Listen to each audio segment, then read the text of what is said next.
Husband betrayal with wife's best friend. I know what you're thinking. It's not so much hell. I live in Hell, Michigan, a small town northwest of Ann Arbor. Look at that. I'm an electrical engineer and I work at the university. The physics professors come up with fantastic ideas and I bring them to life. This particular reality was very challenging, but I'll come back to that. Oh yes, my name is Richard and my wife's name is Karen. Or rather, she used to be my wife. Well, she was, but now she's not. Let's just leave it at that for now. This project I just finished was as much an adventure as it was a job. One of the big weirdos in the physics department, yes, they know I call them that, had this stupid idea. He wanted to measure the very low-frequency oscillations of the sun. Why? I don't know. He wants to. I build it. I come home in the evening, work in the garden, and play with my wife. Here's the thing. These vibrations are so low frequency that you need weeks of continuous measurements. Well, you can get 12 hours on a good day, but you can't observe the sun steadily and non-stop for weeks, right? Wrong. You go to the South Pole in the summer when the sun never sets. That was the adventure. You know the expression, when hell freezes over? Yes. I've heard it 1,000 times. I live in hell, remember? Well, it gets very cold in Michigan in the winter and hell freezes over for months. If I have to go to the South Pole in the summer, it'll be their summer, not mine. So I have to go when it's winter in hell, then it's summer at the South Pole, which is even colder than winter in hell, and then I go back to winter in hell. When the time came, I left my warm bed and my wife and traveled to the South Pole. First, you fly to Hawaii and spend a day in the tropical sun. Then you fly to New Zealand, where the National Science Foundation organizes flights to Antarctica. I spent a week learning how not to die at the South Pole. With each lecture, the place sounded more and more appealing. It wasn't. Eventually, when good weather set in, I took transportation to McMurdo, and from there we flew to the pole. I'll be spending 3 weeks at the pole, and there will be a miniature city there. Half of all of us at the pole, myself included, sleep in awning tents. I live in a tent at the South Pole. Taking advantage of the long days, I assemble the telescope and work as fast as I can. The drive mechanism requires precise calibration to follow the sun from this latitude, and data transmission needs to be set up. This wouldn't be too difficult in a temperate climate, but everything takes 3 times as long at the pole. Don't get me wrong, this is a story I could tell for the rest of my life. Nevertheless, I have a warm wife at home, and I have a lot of catching up to do. We have email, and I get regular messages from my wife. I let her know I'm doing well, but we don't communicate. I mean, what is there to talk about? It was cold today. I was working on assembling the telescope. I had dinner with the guys. I slept in tent. Tomorrow's message will be the same. By the way, you know what the most popular movie at the pole is? It's John Carpenter's The Thing. No kidding. Anyway, I was at the South Pole for 3 weeks and the job was done. I didn't hear from Karen for about 3 days, but I was on my way home and that suited me just fine. I got to Auckland and took a few days to defrost. The warmth was nice. I went to the beach and just laid in the sun. I needed a deep thaw and time to count my fingers and toes. When your ears pop, you worry that maybe they're just frozen. There was still no word from Karen, and I began to worry. 3 days in the New Zealand sun, and I was going home. I contacted the department and asked them to call my wife. She needed to know when I was coming home. I never got an answer. One flight after another, and I shortened the hours to sleep. Hawaii was just a layover. I wanted to be home, kiss my wife, and sleep in my own bed. That's how I got back to hell. I stepped off the plane in Detroit and made my way to baggage claim with a relaxed gait. I was hoping to see Karen when I went through security, but she wasn't there. To say I was disappointed is an understatement. In the final weeks before I left, I was busy and she was distracted, and I hoped that 5 weeks apart might have changed our priorities. Then I noticed Gail, one of our best friends. She works at the university's nursing school.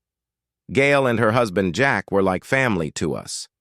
It wasn't unusual for Karen and I to be sitting in the living room or on the back patio when Gail and Jack would come into the house and say, "Knock, knock." Close friends don't wait for an invitation to enter. Seeing Gail made me feel both happy and anxious at the same time. I hugged her, kissed her cheek, and asked, "Where's Janet? I haven't heard from her in a week." She looked a little nervous, as if she was searching for the right answer to my question. She smiled and replied, "She couldn't make it. I came instead."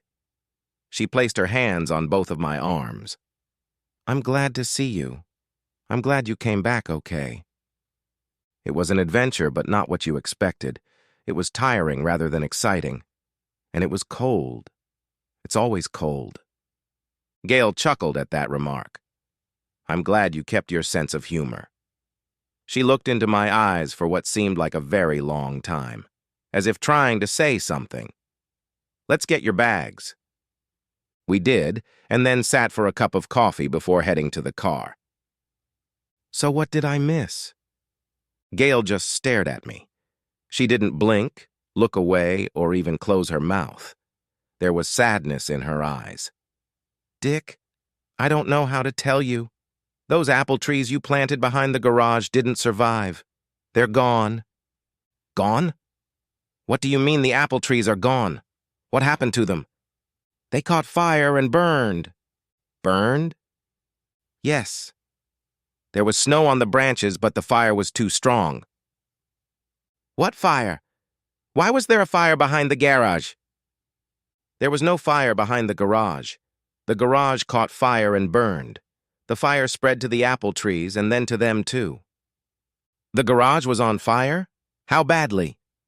"It's gone." "Oh my God!"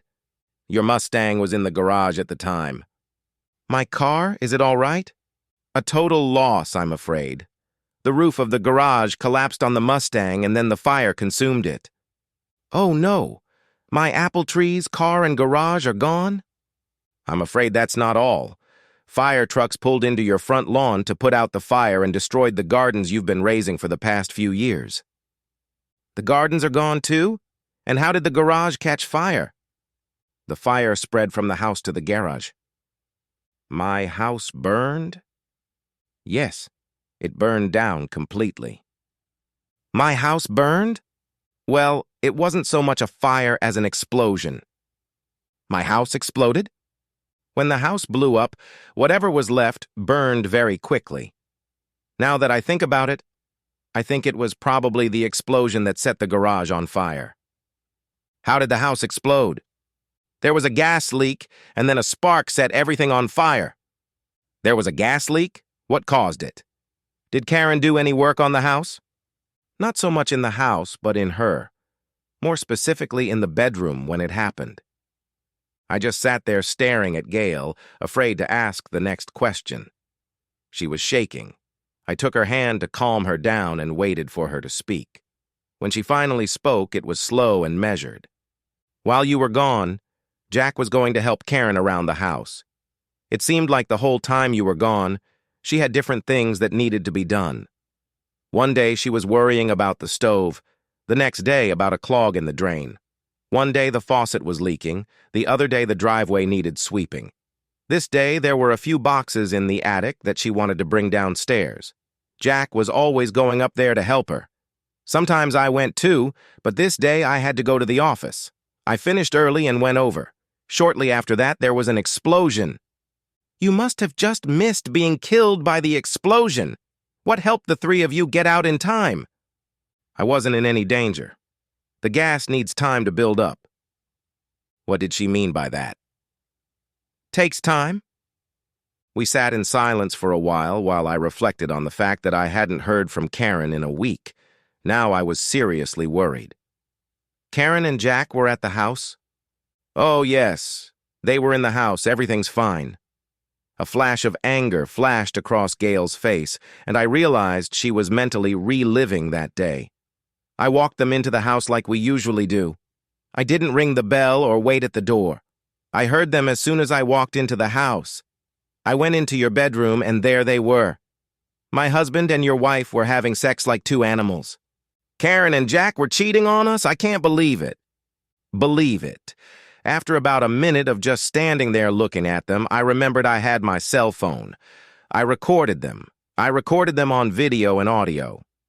Gail picked up the phone and I watched a movie of my best friend having sex with my wife. I couldn't believe it. But there it was. They were calling us both names. Jack called you asshole, and she called you dumbass. They laughed all the time, showed love. She paused for a moment. I could see her pain, and I knew the story she told me was true. I'd seen it on her phone with my own eyes. He hadn't shown that much enthusiasm for me in years. Then Jack started calling me a lazy asshole, which made Karen laugh even more. I think Karen's laughter hurt me almost as much as what Jack had said about me. I was overwhelmed with anger and hurt. I never thought she was capable of betraying me like that. I never knew he felt that way. Gail was hurt, and I was stunned. Karen's betrayal was unfolding before my eyes as I reviewed the images on Gail's phone. Her husband's betrayal of her best friend was beyond her. She was close to breaking down, and my own emotions were on edge.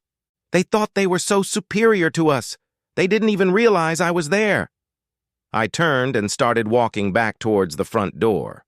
As I walked through the kitchen, I thought about that fancy gas stove that Karen was so proud of. I turned on all 5 burners and then doused it with water. The flames went out, but the gas kept flowing. I looked at Gail incredulously. Had she really just admitted to killing my wife and her husband? I was in a daze. The video was over, and all I could think about was that I hated Karen like I had never hated anyone in my life. An adulterous wife has that effect on a man. It robs him of his self-respect and his sense of self-worth until there is nothing left but hate. I felt drained of life, like I was an empty shell of what I had been 30 minutes ago. I sat in my chair with my head down and thought about how my life had changed in just a few short minutes. Nothing would ever be the same again. Everything I had was gone. Gail put her hand on my shoulder. Let's get you back to my place. I'll make dinner, feed you, and you'll feel better by morning. As we walked out of the terminal and toward her car, she took my hand in hers and pulled me to her chest with the other. Tomorrow morning, you might decide to turn me in to the police for what I did. I won't blame you. Just promise me one thing. What's that? Promise me you'll sleep in my bed tonight. I need that. They've taken everything from me, with their betrayal, laughter, and bullying. I need you to give me back some of what they took from me. I need you in my bed, if only for one night. I need to feel wanted, and to be forgiven. We walked a few more steps, and then she turned around.